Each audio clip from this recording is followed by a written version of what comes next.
क्या है कि हम लोग यहाँ तक पहुंच गए, अब आगे का क्या प्रोग्राम है। महाभारत के युद्ध में क्या हुआ कि एक समय ऐसा है कि अभिमन्यु को जो है घेर के वीरगति को जो है अभिमन्यु पर चले गए।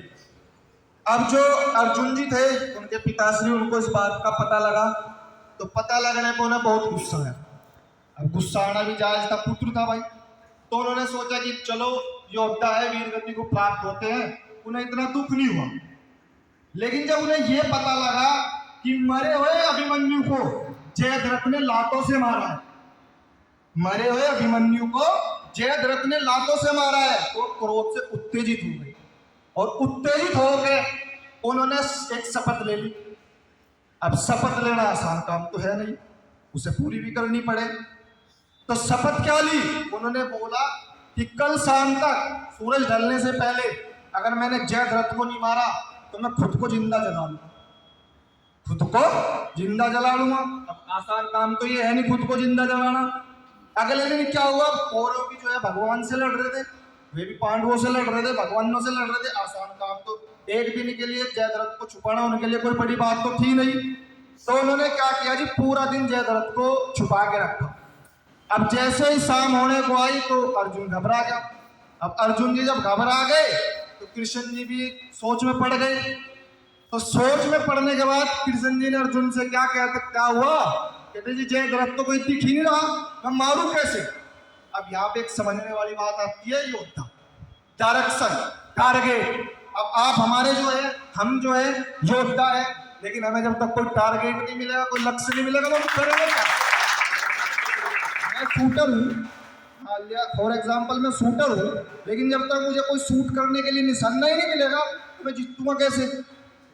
मैं योद्धा ही तो हूँ, मैं लड़ सकता हूँ, लेकिन मुझे डायरेक्शन नहीं है, मुझे गति नहीं है, या मुझे अपने टारगेट का ध्वस्त करने के लिए कोई निशाना ही नहीं है, तो मैं लड़ूंगा कैसे। तो कृष्ण जी ने कहा ठीक है, आप रुको।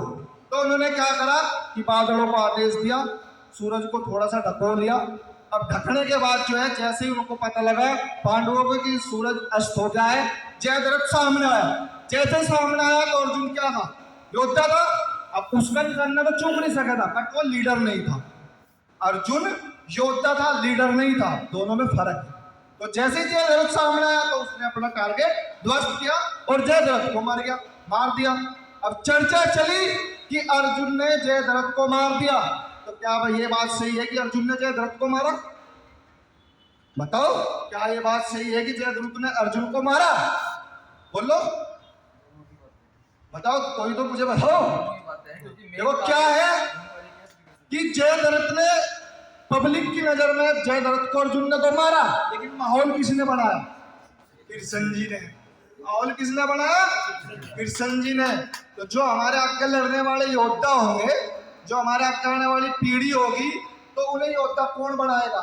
हमारा काम है, हमें अपने बड़ों ने शिक्षा दी, हम उन्हें देंगे। आप क्या है, लीडर क्या करता है? लीडर माहौल बनाता है। लीडर क्या करता है? माहौल बनाता है। लीडर मैदान में लड़ने नहीं जाता। कल को आप ये भी बोल दोगे, अच्छा ये तो कुर्सी में बैठ के एसी में जो है मजे ले, हमें वहां भेज दी सभा के लिए, लेकिन उसका काम अर्जुन का था। अर्जुन से ज्यादा काम कठिन है कृष्ण का नहीं है। अगर कृष्ण माहौल नहीं बनाता तो क्या अर्जुन जयद्रथ को मार पाता? बताओ। तो कल को आपके मन में ये भी आ सकता है, लेकिन आपको अपनी पार्टी के लिए दो तरीके से युद्ध लड़ना पड़ेगा, हम सबको लड़ना पड़ेगा। पहला कैसे? पहला हमें अपने लीडर तैयार करने पड़ेंगे, और दूसरे फेस में हमें अपने योद्धा तैयार करने पड़ेंगे। योद्धा क्या करेंगे? अपने टारगेट को अचीव करेंगे, और लीडर जो है उस प्लान को एग्जीक्यूट करेंगे। क्योंकि सारे तो उस काम को नहीं कर सकते, सारे तो उस काम को नहीं कर सकते। अब अर्जुन योद्धा है, अर्जुन के जैसे बहुत योद्धा है, लेकिन अर्जुन प्लान नहीं कर सकता। अर्जुन टारगेट को ध्वस्त कर सकता है, प्लान नहीं कर सकता। अब ये होगा कैसे? अब युद्ध कैसे लड़ा जाएगा? अब इसी पे मुझे जो है एक मीनाई साहब का शेर याद आ गया। अब उन्होंने कहा था, रामचरितमानस की जब वो हो रही थी, तो वाल्मीकि जी और तुलसीदास जी रामचरितमानस लिख चुके थे, रामायण लिख चुके थे। तो उनसे किसी ने पूछा कि भाई इसमें आज्ञा लिखना क्या बाकी है? तुमने सब कुछ तो लिख ही दिया, अब आज्ञा क्या लिखोगे? तो जब उन्होंने कहा